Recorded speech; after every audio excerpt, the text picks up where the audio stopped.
Hero நேராக ஃப்ரெண்ட்ஸை போய் மீட் பண்ணி என் பொண்டாட்டியை கண்டுபிடிச்சிங்களா, என்ன ஆச்சு அப்படின்னும் போது, அழைச்சா நீ ஒரு பைத்தியக்காரண்டாகவும் பொண்டாட்டி தான் லைவே போட்டு எங்கே இருக்குன்னு சொல்லிக்கிட்டு இருக்கா, நீ என்னன்னா ஊர் பூரா அவளை தேடிக்கிட்டு இருக்கிய, வெக்கமா இல்லை அப்படின்னு கேட்குறான். என்னது லைவ் போடுறாளா அப்படின்னு சொல்லி இப்போதான் அவனுக்கு தெரிய வருது. நான் மட்டும் தனியாக சாப்பிட எனக்கு ரொம்ப கஷ்டமாக இருக்குது, இதாங்க நீங்கள் எல்லாரும் ஒரு வாய் வாங்கிக்கோங்க, நேரில் என் கூட சாப்பிட்ணும் அப்படின்னு சொன்னால் நேரில் கிளம்பி வாங்க சேர்ந்து சாப்பிட்லாம் அப்படின்னு சொல்லும் போது, ஐயோ செல்லக்குட்டி மாமா உடனே வந்துட்டேன்டா, நேரில் கூட சாப்பிட்றதுக்காக தான் வந்துட்டேன் அப்படின்னு சொல்கிறான்.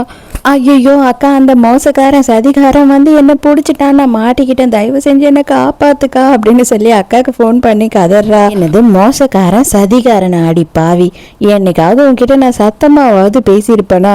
எனக்கே இந்த நிலைமையா அப்படின்னு சொல்லி கேட்குறான் ஹீரோ. ஐயோ அத்தா, நீங்கள் வந்த உடனே வந்து எனக்கு இருந்த பசியே போயிடுச்சு, வாங்கலை நீங்கள் என் கூட சேர்ந்து லைவ் பண்ணுங்களேன், நீங்கள் சாப்பிட்டுட்டு எப்படி இருக்குன்னு சொல்லி நீங்களும் ரிவ்யூ சொல்லிட்டு போனீங்கன்னா உங்களோட ஃப்ரெண்ட்ஸ் எல்லாம் கூட இங்கே வந்து சாப்பிடுவாங்கல்ல அப்படின்னு சொல்லி இப்போவும் ப்ரொமோஷன் பண்ணிட்டு இருக்கா.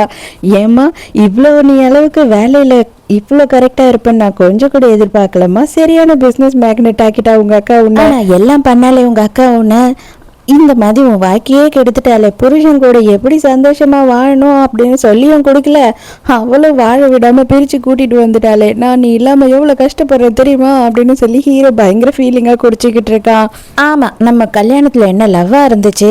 ஏதோ எங்க அக்கா கூட இருக்கணும் அப்படின்னு சொல்லிட்டு நான் உன்னை வளைச்சு போட்டேன், உன்னை கல்யாணம் பண்ணிக்கிட்டு உன் கூட வாழ்ந்துகிட்டு இருந்தேன், உனக்கு என்ன பிடிச்சா இருந்தது, நீயும் வேற வழி இல்லாம என்ன கல்யாணம் பண்ணிக்கிட்ட அவ்வளவுதானே அப்படின்னு சொல்லும் போது அப்பதான் ஹீரோ ஒரு விஷயத்த சொல்றான். என்னது, உன்னை நான் லவ் பண்ணலையா, எனக்கு உன்னை பிடிக்காதா, ஏண்டி பைத்தியம் மாதிரி பேசுற, என் அண்ணனோட கல்யாணத்துல உன்னை வாட்டி பார்த்த உடனே விழுந்த வந்தாண்டி, என் அண்ணன் கிட்ட எப்படியெல்லாம் உன்னை விசாரிச்சேன் தெரியுமா, அப்பல இருந்து நான் உன் ஞாபகமாவே இருந்தேன், ஆனா திடீர்னு ஒரு நாள் நீயாவே வந்து என்கிட்ட இந்த மாதிரி சிக்குவேன்னு நான் நினைக்கவே இல்லை,